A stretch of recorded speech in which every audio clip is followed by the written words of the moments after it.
Welcome to another episode of the APL Spotlight Series, reserved for the guests of the main show. And I'm excited to have Catherine Auman back and her partner, husband, Greg Lawrence. The two are quite the dynamic duo. This series is for folks who are the super fun guests. I'd argue they all are fun. We've been doing this 3+ years, 500 tapings, maybe 75 solo. I have to talk. Um, but we've got two super special guests. They help people let go a little bit more of the mind structure, the harder parts of life, to discover more about their special inner journey that's available to them, to do that exploration, to be in the heart more, to walk a smoother path, and to enjoy more love. I'm going to let them in just a second after we get the introductions done explain exactly what they do. And Catherine's already been on the show. You'll be able to check her episode out shortly. Catherine, Greg, great to have you on. Great to be here, Michael. Thanks for having us. Thank you. Can we have you each just take a few minutes to explain what you do? Thank you.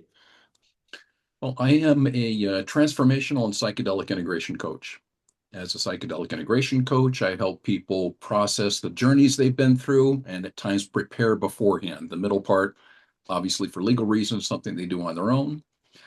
But as a coach in general, I've developed something called pattern disruption method. So I help people deal with automatic patterns like imposter syndrome, self-sabotage, procrastination, and sort of help people peel away the layers so they can be more of who they truly are and less automatic, you might say. That's beautiful. I love that. And Catherine, tell us what you do. Well, I'm a licensed marriage and family therapist, but my training is in transpersonal psychology, which is mainstream psychology plus spiritual knowledge. So I have been, interested in that, researching it, being a guinea pig, participating in all kinds of spirituality for a long time now. And part of that has been about sacred sexuality. So I actually have written a series of books, which are on Amazon, about sacred sexuality, which are good entry points, are pretty easy to read and short, and I would recommend them. I And would too. I was going to sneak in there. Definitely a best-selling or award-winning author, plus time in India with Osho, and you both have a few more hats that haven't gotten mentioned yet, but we'll hopefully tap into those as we go. Okay, so here's a quote from a NASA astronaut. It's one of my favorite quotes to bring up on the show. And I'd like to get both of yours reactions. It's not a game show where you have to put your hand up. Just one of you can just start talking. But it's Story Musgrave. And I think this is going to resonate quite a bit with both of you. Getting out of the comfortable path, that's what exploration is all about. Tell us more. Well, that really resonates with me because I deal a lot with people working on changing some aspect of themselves if they want to. No one's required to. But there are a lot of sayings about change. A lot of them have something like real change only happens outside your comfort zone. But change also happens at the edges of comfort. So people don't have to be constantly uncomfortable to change, but they do need to know that if you're going to change something about yourself, that your brain has a, a very favored path already. It's like this path has been beaten through the jungle. And when you start making a new path, your brain says, hey, what's going on? We need to do this. The way it tells you that is makes you a little bit uncomfortable doing things differently. So getting outside of your comfort zone or getting up to the edge of your comfort zone is the thing that precedes change. So when you feel a little uncomfortable when you're in process of change or transformation, that just means that's how you feel before you don't anymore. And I Brilliant. think it can be very simple as daily discomfort. For example, I'm at the gym this morning and I've been walking for 20 minutes and I'm like, well, that's enough. Even though I planned to go for 30, well, that's when my brain starts telling me that's enough. And it's like, no, I'm going to push on through that. That's enough. Just a little bit uncomfortable. And then I get to feel afterwards like, yeah, I didn't fall prey to that. Oh, I just want to do the comfortable thing. And a lot of, discomfort in that aspect is really 99% mental. You're physically uncomfortable, but it's coming from your brain. That's how your brain communicates with you when you're trying to change something about yourself or where you're in some situation that it would rather you not be in, whether that's something that you shouldn't be in or your brain just thinks you shouldn't be in. I mean, there are times you might want to really get uncomfortable, like a bungee jump or take psychedelic drugs, or I don't know, something, go up and approach somebody that you're scared to talk to. And those can be good things too, but it's not always necessary that it be that dramatic. It can be those little daily, I'm just gonna not watch I'm not going to scroll for another 10 minutes. I'm going to get up and do something, even though it would be more comfortable to hang out on the couch here. Okay, there's a huge sacred, spiritual, or just special component to what you both do and jointly do. Before we get into that as two experts and talking to us, we are going to cover that. Can you share a personal experience that sort of just jumps up first from your own life path? It could have been in the jungles of Latin America, it could have been last week, it could have been back when you were 10, or time in India, but a fresh story. What comes to light that was a special, sacred something moment that you think really did contribute to your own growth and expansion and allowed you to help others the way you do today? Well, being in relationship with Catherine is something that's transformed my life. It actually has. I come from a background where my relationships were shrouded by patterns from the past, things that I fell into because they were the past that I traveled in childhood. And even though they might be difficult, they were comfortable for me and they were what I knew. So that is a time when I was at the edges of comfort, sometimes out of my comfort zone, learning to trust someone and learning to be in a relationship where I actually felt loved and valued by somebody.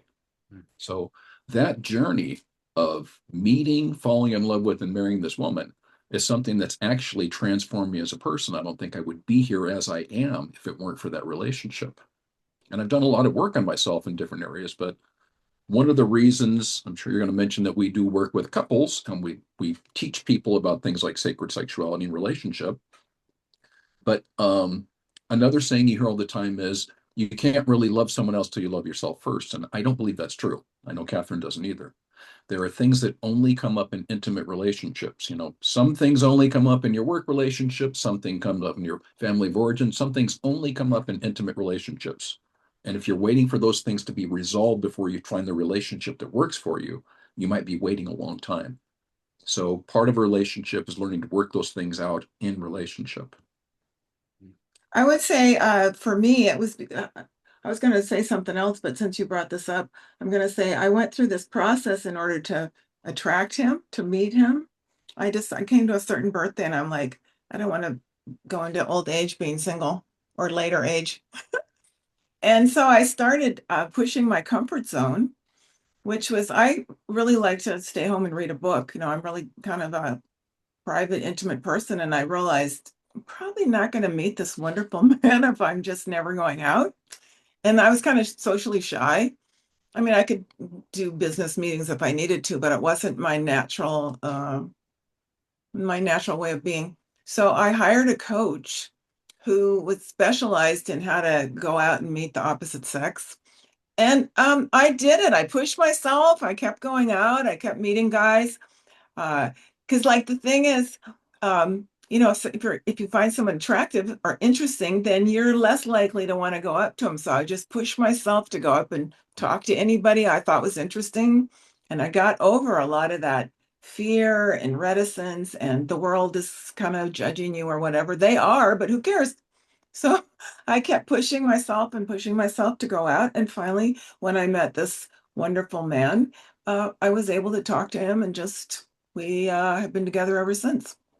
So that's an example of pushing yourself beyond your comfort zone that I was willing to do. I hadn't really been willing to do before in my dating life, but when I got serious, I was willing to push myself a couple times a week, get out there, get on the apps, just do it. And it was a super growth experience. Not only was the reward very good, but I got over that fear of meeting people and chit-chatting. And if someone now seems a little bit intimidating, I find that attractive. I just go right up to them and find out why. Good for you and good for you both. Let's flip that question like a pancake here and do it a different way. Can you just mention a sacred site or two around the globe and why it resonates with you a certain way? You can't use Joshua Tree, California. Anywhere else, could be Hawaii, Latin America, India, and you can go back in time. If you could mention one or two places and why it holds a special place in your heart, or at least at that time, at that stage in life, why it resonated. Uh, Thanks for saying Joshua Tree, because we live in one of the most spiritual places I we've ever know, I know, I know. That's why I couldn't use it, and now the audience knows too. So, okay, who wants to go first on this one? And you can go twice if you want, if something else comes up later. Well, I'll add one that was unexpected for me. We traveled to Europe a few years ago, and one of the places we was well, actually, we went to Assisi first, and that was like off the charts spiritual energy. St. Francis of Assisi. St. Francis of Assisi. We visited the church that he rebuilt from with his own hands. You know, there was a church that was in shambles in the field. He rebuilt it by hand, and that church is preserved in a much larger church now in the town of Assisi. I'm getting goosebumps. Okay, yeah, you guys keep frying my back Oh, today. Okay, keep going. And we also saw the tomb of St. Francis, the tomb of St. Clare, and that both was of his those. girlfriend. I mean, probably they didn't do it, but they were kind of friends for life. Yeah. Michael, I'm just going to say one other okay. thing. After that, we went to Rome, and I very unexpectedly had some very strong spiritual experiences going to the Vatican, standing in St. Peter's Square, and we unexpectedly saw the Pope. We showed up one day, there were a lot of people there, and we were asking what's going on. And I said, "Is the Pope going to be speaking?" So they were saying, "Yes, Papa." And on a screen, there's the Pope. And when he blessed the crowd, I got a wave through my body like I didn't expect. We weren't And expecting this because we're not particularly religious people, and the power of it was so the strong. place was very powerful. The entire building, the whole area, but especially the Vatican, St. Peter's Square, and the Basilica were just overwhelming experiences for me. And Michael, when I was in front of the St. Clare tomb, I just knew vaguely that she was a partner of St. Francis. I started inexplicably weeping. I couldn't stop. People came up and were making the sign of the cross over People me. were blessing her as they went by. I couldn't stop crying. I was so moved, and it was a very moving experience. I was So looking for a photograph a drawing I have of St. Francis. If I can find it, you'll see me look down. I'll look for it. Um, Too many photographs jammed together there. Okay, but that's only one or two spots, and you're still under the gun here to find a couple more. If you could add just one more from around the globe, who wants to well, take a of shot? course, I was at the Osho Ashram, which is in Pune, India, which is about 3 hours inland from Mumbai on the west coast. And the ashram itself is a little paradise. It's full of vegetation, beautiful plants. You can hear birds in the trees at all times. It keeps the sound of the traffic out. There's people walking gracefully along the pathways and beautiful places to eat and sit and have coffee. And there's dancing going on all the time and meditating. It is totally a spiritual joy and delight. Okay. Now, you mentioned meditating, and that's something I want to bring up. Did meditation start with you each individually, and later you might have incorporated it into your practices as a way for people to slow down a little bit? How do you like to describe meditation, both personally and as an offering for the people you assist? Well, I think meditation is multi-pronged. You know, meditation can connect you with yourself.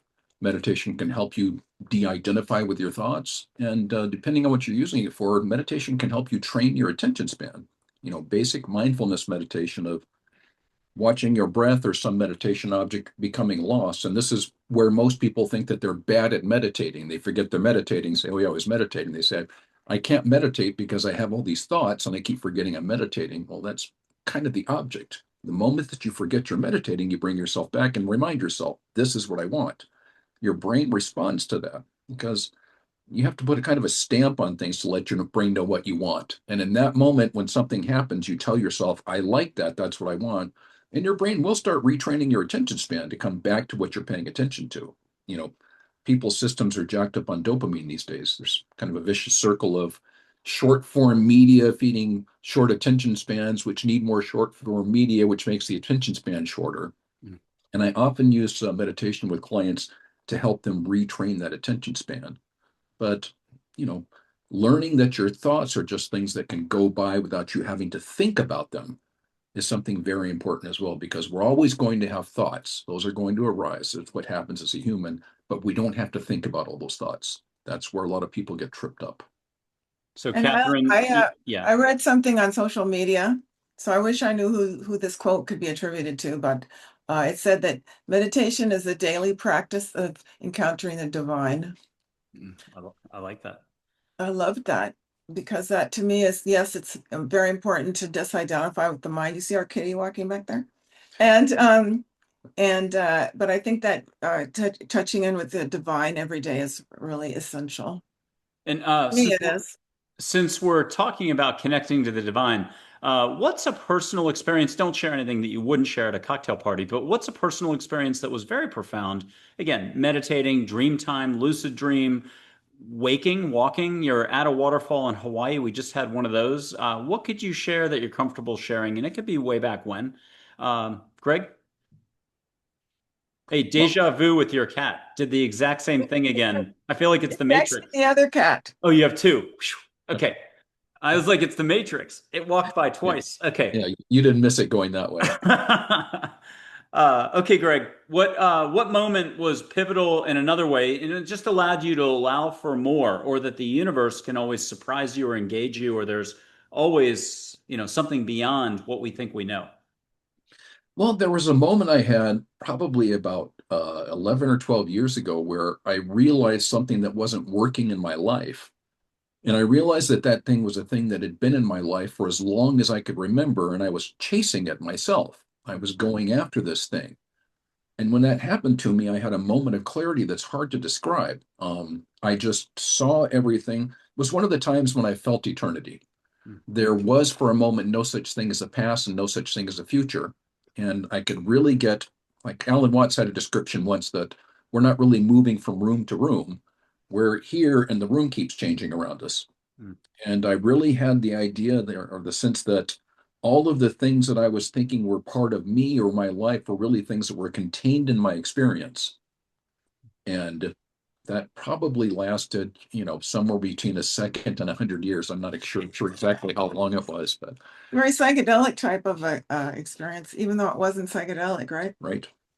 And as I mentioned last time we talked, you said I was the only one on your show that ever talked about this, so I'm surprised about that. But one time early on when Greg and I met and we were making love for a long period of time, we experienced the presence of the divine. That's right. We experienced timelessness. We, just like you said, we didn't know if we'd been making love for an hour or 12. And we found ourselves floating in space in a totally enlightened sort of place. And we hadn't known that that was possible through sex. So I just want your listeners to know that that can be one of the routes to uh, become one with the divine. Yes, So I've written and about that I in think we some, mentioned divine beings, unconditional love beings, also at times saying hello. We'll put it that way. yes, that's what we experience. So I've written about that in some of my books, and I'm actually working on a longer book about that. So I think that it would be great if that would be more common knowledge that that's what sex is really, that's what the potential of sex is really all about. That's why Opening people are so curious. opening openness. I like that. Oh And yeah, connecting to all there that already is, or the suchness, as Tibetan Buddhists say.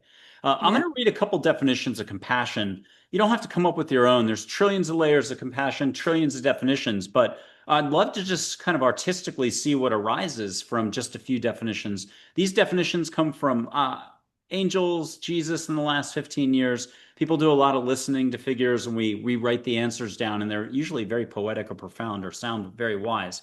Here are just a few to get us going and get the creative juices flowing.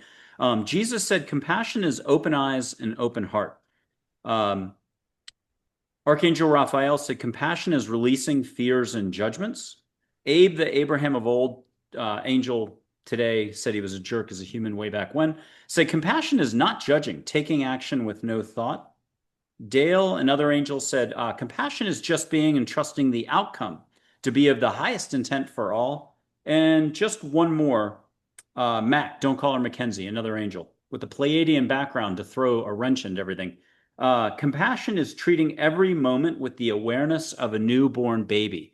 First, what's your reaction to those quotes? And then we'll see where it takes you. Well, the parts about judgment really caught my attention because when you talk about compassion, I see that largely as a lack of judgment. But what really stands out to me is that, in my opinion, if you cannot stop judging yourself, it's going to be impossible not to have some semblance of judgment about other people. You're practicing judgment, and anything you practice, you're going to keep doing. The more you do it, the more you'll do it. And I think that it's harder to have compassion for yourself than anyone else, but that means it's the place that you should probably start. Trying to have as little judgment about yourself as possible. And I differentiate between judgment and discernment. But as long as you're judging yourself harshly, you're not going to be able to be free of judgment of other people. So compassion will be very hard to get in touch with for you. Catherine. I read that some of the most compassionate people are, maybe this is why you ask about travel, because some of the most compassionate people are people who've traveled a lot. And I think that's because we encounter people very unlike ourselves, living wonderful lives, doing wonderful things, caring, um, going about their business. And you start dropping that idea that the way you do things is best because you can see that it's only one way of doing things. And I think this really starts opening your heart.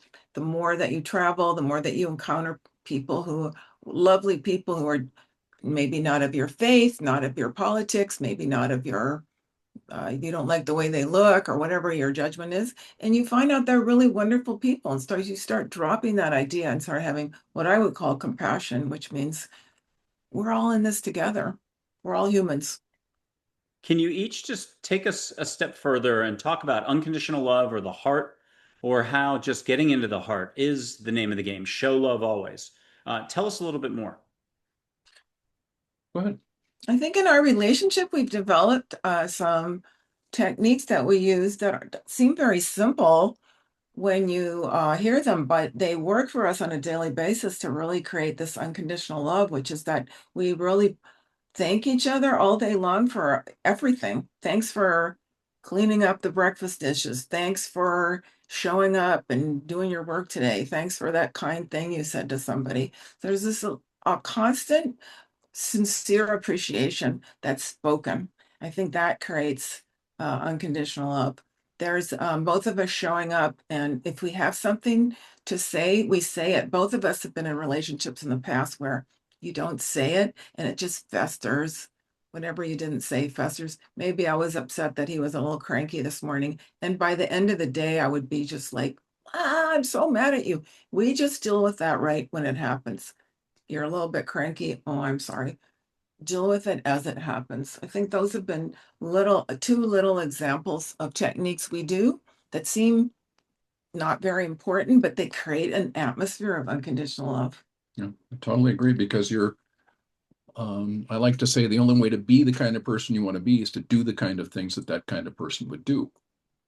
But I think to come at it from another angle, I think part of the problem of having unconditional love for people is there is what I call a meta problem of people not wanting to be the way that they want to be. People, or you not wanting people to be the way that they are. And somehow thinking that if you behave in a certain way, maybe you'll send this telepathic message they should be different, and they'll be the way that you know they should be, the way that's good for them. But all you're really doing in that instance is communicating the fact that you don't approve of them as they are. And if you go around disapproving of people, it's hard to have an open heart and unconditional love for them because there's that thing or those things that they need to fix, and then we can get on with it. But the human brain always finds something that it wants to fix or something that's not right. That's one of the things about being human. So we'll always be in that cycle if that's a thing that we do. It's sometimes just as simple as focusing on what you like about people rather than what you don't. And we have been very programmed by the culture to always look at what's wrong. This person's too fat, too thin, too old, too young, too white, too other color, too. Everything's we focus, learn to focus on what's wrong. So I think in friendship, in love, relationships, and as we grow in our compassion, we start focusing on what's right. Let's talk about, again, you do very special services individually and jointly for other people, and you've done it a long time. You know what you're doing. But I'd love to have you discuss aspects to this service in two different lights. One, individually, that intangible skill set you have, whether it's intuitiveness, if we use a Star Wars analogy, just the force sensitive concept, or just how you feel into the situation, how you don't go the linear route or the mind. And that's one aspect of this. And then also, like Eckhart Tolle and others have talked about presence. There's many in the psychotherapy professions that talk about being a healing or a listening presence. Can you talk about that presence as well, or if it's the universe that you feel coming in to help, or love itself coming in to lift off stress from people at some juncture in the process that you do. I've done the best I can to use words to try to get there. I think you already know what I'm talking about. So who wants to go first? Greg, can we have you take a shot at it? Yeah. For me, there's a big part of it when working with people is emptying your mind. So you can't be thinking about what it is you're going to say to the person or what it is you think about the person. Part of the problem is that sometimes when people come to you, they have an issue in their lives, and that issue might have to do with something that they're doing, some aspect of their affect or personality or a habit that they have that elicits a response from people. And if you're not careful, you can have that same response. There were support groups that I used to run. They were psychedelic integration circles. People who came to find community, share their experiences. And when I was in one of the first ones I was running, there was a guy who was talking a lot and kind of not paying attention to the rules and interrupting people. And I had a thought that that guy's very annoying. And I noticed a lot of people were smiling and laughing and talking to him. And I realized that guy's not annoying. I'm annoyed by that guy. I have to own that. So people are not objectively away. I have reactions to those people. Part of working with people is clearing that out so that you're just there for them when they're speaking. And people do tell me like you have a calm energy. I work with female clients. They say you have very strong boundaries. So I think just being there and being involved with Tantra helped that a lot because one of the first things you learn is how to be present. You just have to be listening when someone's talking, and you just have to be saying what you're saying without thinking about the reaction you're going to get when you're speaking to people. Do that, and it goes a long way towards creating an environment where people feel safe. Catherine. I think part of my superpower is that I see everyone as on a spiritual path, whether they view their life that way or not.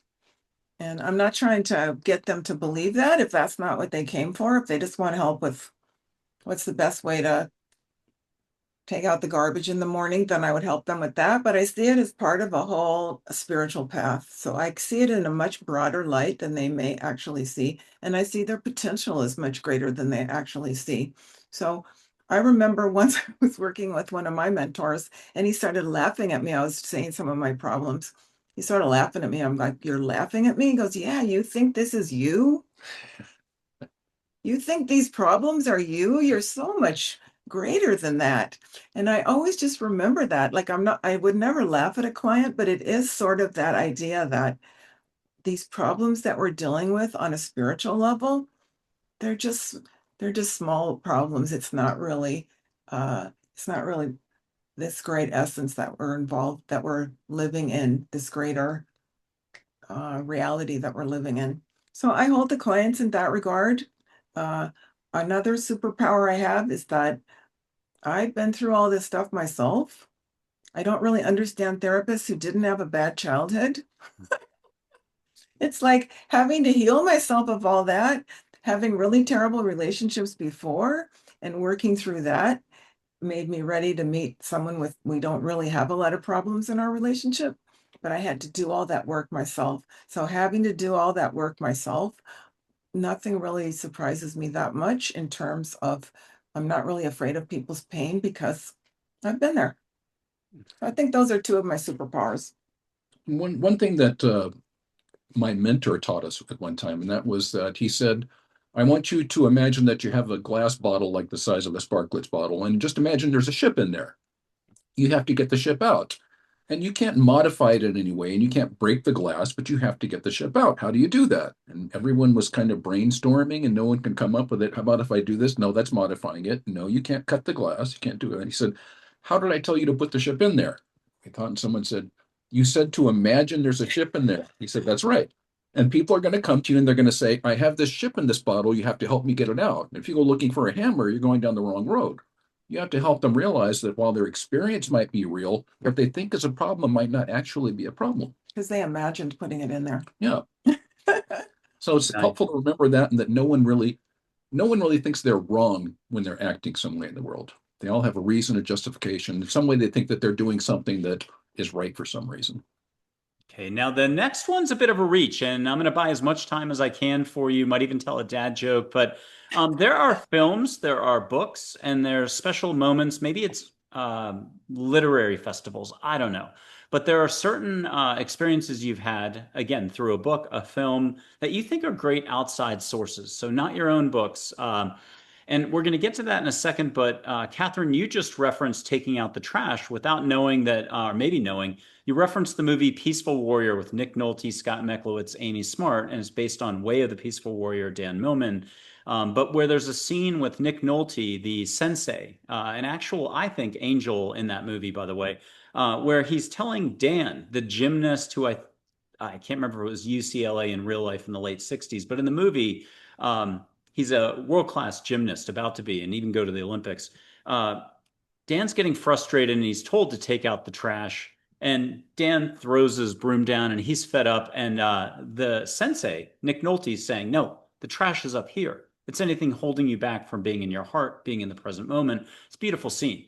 And I'll mention Lucky Partners, black and white film from 1940 with Ginger Rogers, at the time the highest paid Hollywood actress at 27, 29 years of age, and Ron Coleman, the British actor, number two highest paid Hollywood actor. And Louis Milestone is the director. He did All Quiet on the Western Front, Ocean's 11, Pork Chop Hill, 20 other movies we all know if you like movies. It's probably the greatest unknown guardian angel movie. I'd argue it was just 2 or 4 years ahead of It's a Wonderful Life, which has a little bit of a downside to it. It's a brilliant guardian angel movie. So those are the two that I've thrown out. What is an outside source that either it have impacted you as a child, young adult, recently, or it's a book that you just have copies of? You've given 60 away in the last few years. Great. For books, I'd say The Untethered Soul by Michael Singer. I've read that 4 or 5 times, and I tell my clients to do the same thing. Clients who it's a fit for, I tell them to read that book and then put it away and pick it up in 6 months, and you'll see something that you didn't. Hmm. But you mentioned movies, and recently asked Catherine if she'd ever seen Regarding Henry with Harrison Ford. And I hadn't seen it for 20 years, and it just stuck with me, and I wanted to see it again. I realized why when I saw it. Because this guy who had a certain personality was a very hard-charging, arrogant um, lawyer who had no morals really when it came to his work, and had trouble connecting with his daughter and his wife, and was having an affair. Gets shot in the head and comes out of it. He has amnesia, and he has no personality anymore.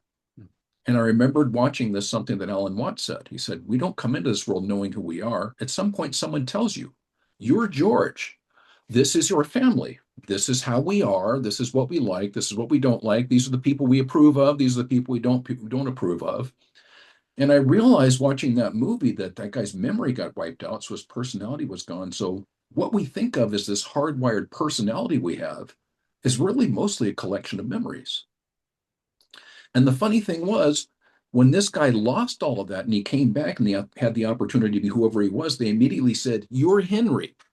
You're a lawyer. This is your family. This is what you like. They told him, at one point he said, oh, I don't want any eggs. And they said, but you love eggs. So he said, okay. And he started eating the eggs. So this process that happened when he was born repeated after he got amnesia. But it really struck me that we are clinging to a collection of memories and protecting them like it's everything to us, when it's really not. They're just things we remember.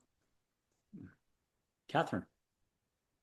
Well, what springs to mind is an old movie also from the 80s, I believe it was. It was called The Year of Living Dangerously. Oh my God, I love that film. I just watched it like twice in the last 3 weeks. It's And the most spiritual film. yeah, a good film. It is the most spiritual film. It's by Peter Weir, who made a series of spiritual films till he became too big for that. But in it, the protagonist is actually going through his Saturn return. Any astrologers out there? And he has to grow up and become a good person. But there's a character played by Linda Hunt who's a dwarf. And you don't even know till the end of the movie, unless you already knew, that it's a man, because her acting is so amazing. But she says at this one point, and I read the book afterwards, I was so moved by it. It says it in the book too. It said, what it's really all about is just loving the person who's in front of you. And that changed the rest of my life. And it's actually, now that I think about it, in my book, Tantra Dating, that's what I am teaching in there. It's really just about learning to be able to love the person who's right in front of you. That's all it's about. Why are we being unloving to the person who's right in front of us? Whether that's a stranger or someone in our family or someone we love. That's really what it's about. It's just struck me so strongly. It was so simple, so spiritual, so profound. Well, there's Affected my life. two music groups that I'm forgetting which is which, but Jarre or Vangelis did the music, or both did, for the film. And there's the airport scene. He's been beaten up. They're searching his Oh, yeah. possessions to join Sigourney Weaver on the airplane, and he just says, I don't need any of that stuff. He walks out on the tarmac with, I think, an eye patch or whatever. But the music is altered. You can't get it Oh, on yeah. Spotify, and he really made it powerful walking to the old days when they pushed the ramp out to the airplane. It's a powerful modified version of that song. Death of a Child, I believe, is the name of the song. So I run a lot, and it's so moving. I'm feeling that energy, and I'm remembering the clip. Love that film. So beautifully done. Is it okay to take some interactive steps with the universe? We'll make it very quick. You two are obviously going to be welcome to come back on in 2027 anytime. And Greg, individually, would love to have you on solo. You'll let me know after the show. Um, I've got sage here, a red-tailed hawk feather. We happen to have done it before the show. Catherine's done it before. 95% of my guests do some sort of step off air, on air. Not important though. And anybody watching, you can catch the smell of sage. It doesn't matter if you're in Christchurch, Berlin, Tokyo, and the year is 2035. But make sure you like, share, subscribe, comment, and if you're shy, an emoji counts. Greg, are you ready for a little bit of sage, Catherine? Ready? Okay. Ready. Now, why settle for linear? Not that it's not amazing. California sage from the Juniper Ridge Company. You can find it somewhere on the website or at any Whole Foods in the old days. I don't know about today, but I think so. Very consistent sage. Why settle for sage and get the sage when you can then have flowers, close your eyes, even have a relative come in or an angel touch your shoulder or catch an ocean breeze in your hair? I'm going to blow through my microphone that's below the screen today and whoosh in a second. But if you could just say yes when you've each gotten the sage, you probably got it a while ago. Yes. Yes. Okay, all right. I'm going to leave that burning because I'm not going to take the time to snuff it out. My microphone, I'm showing it. It's down below today. I'm blowing. I'm going to inhale big. I'm going to push some loving energy your way. Hopefully, it's a cool breeze or something fun, sparkly. So strong. Mhm. And if you could just say, did you get champagne bubbles? Did you get sparkles? What'd you get? A warm breeze. Yeah, I had the push of a wall of wind, it felt like. Oh, yeah, you're definitely invited back on. Okay, one angel, because the point of this is really to get you guys talking, but we will do actually here, I'll do two angels. I'm trying to find Charlotte, one of my business managers. She'd be the closest thing to a psychotherapist. She might have been Nefertiti in ancient Egypt doing compassion for the Egyptians, got an Orion background. This one's cosmic joy. I'll put them both up. You can hear from each of them, get something private, get something public. So it might be the pink one. Joy tells you something privately. Charlotte's like everybody's favorite school teacher from third grade, third form, if you're in New Zealand, with words meant to help you expand. She's self-explanatory. Joy is joy. Greg, are you feeling some energy? Are you hearing a little bit? And what do you have that you can share out loud for us? I'm remembering my third grade teacher, Miss Graham.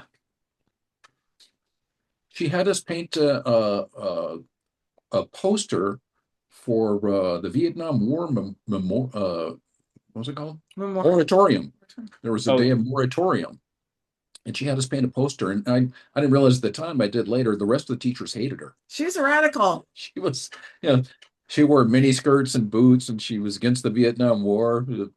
She's probably like 25 or something at the time. oh. Catherine, would you hear or get or feel, or all the above? I was just remembering how much I love Charlotte's Web. Okay, have you had an angel encounter? Gotta ask this. The name of the show is Angels, Positivity, and Love. You're both very sensitive. Have you had a dream time, lucid dream, a relative come in, your pet dog, a cat, or jointly you've both been asleep, but you shared a mutual experience and saw each other at a cafe in Milan while you're living in California, physically in California? What would you want to share out loud that was special, unique, and memorable? I'm actually a master instructor in something called integrated energy therapy, which is a form of angelic healing, which was created by Stephen Thayer, I think his name was. And I just, out of curiosity, about 11, 12 years ago, went to take the introductory course. I thought, what is this thing? And as soon as I got the attunement, I signed up for the rest of it. So if I do that, I just call on the angels. I can feel the angelic energy enter me immediately, and I can call all of the angels in at any time. Um, that's not a form of work that I do anymore for people. I don't do energy work, but I definitely have the. I went for a reading one time at a psychic shop, and when I walked in, the woman said, "I don't know who you are, but you got angels all around you right now." Catherine. I haven't had beings that much, but I just remembered I walked into the Bodhi Tree bookstore one time, and this Indian guy comes up to me, same thing. He goes, "Who are you? What are you? What are you? Who are you? What are you doing?" Because he just felt this energy. I like it. Okay, last little bit here. If you could share a mantra, let's say you're an Indian guru and you're sharing a mantra with all of us. A little bit like the story, the Indian guru shares a sacred mantra with his student who runs to the hilltop and shares it with the whole village. He wasn't supposed to share it. What's a shareable mantra or a short phrase that you think encapsulates what it is to have this human experience and to be in the heart? And if you don't mind each repeating it 3 times so we can feel your energy, like the Indian fellow at the Bodhi bookshop, if I said it correctly. So people who are watching can put their hands out. They'll play this back, maybe they'll feel each of your energy, and you'll say whatever phrase it is. I mean, people have said love is all there is. They've given complex Telugu or Hindi mantras. But each of you, could you come up with something kind of, you might not have ever said it before, and say it 3 times? I want to share the mantra from the Year of Living Dangerously. Ooh, yes. Okay. My job is just to love whomever God puts in my path. My job is just to love whomever God puts in my path. My job is just to love whomever God puts in my path.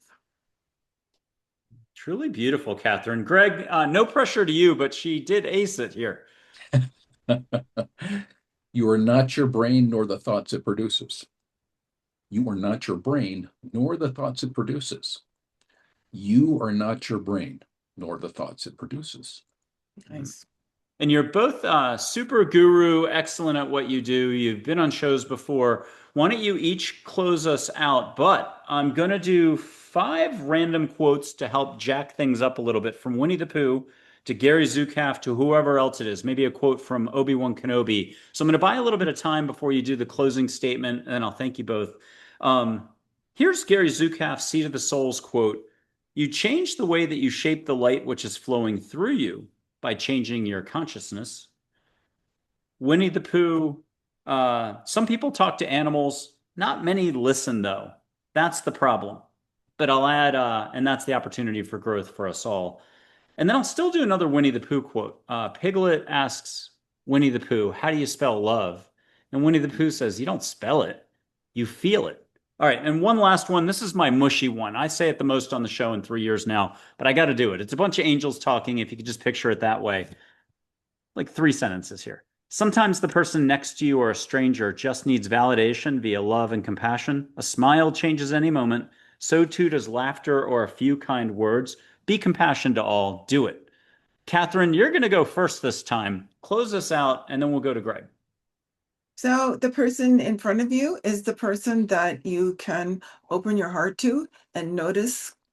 What's most helpful for me is to notice where my heart is closed and help it soften. And maybe even in front of the mirror. Sure. Yeah. Good Okay, one. Greg. I'm going to repeat something I said earlier. The only way to be who you want to be is to do the kind of things that that kind of person would do. Nice. Doing by being, not being by doing, or doobie doobie doo. Okay. Got it. Greg, Catherine, you're both wonderful. Really appreciate it, and I hope you appreciated the time here. Absolutely. Loved it. Thank you so much, Michael. Thank you very See much. you next year, if not before.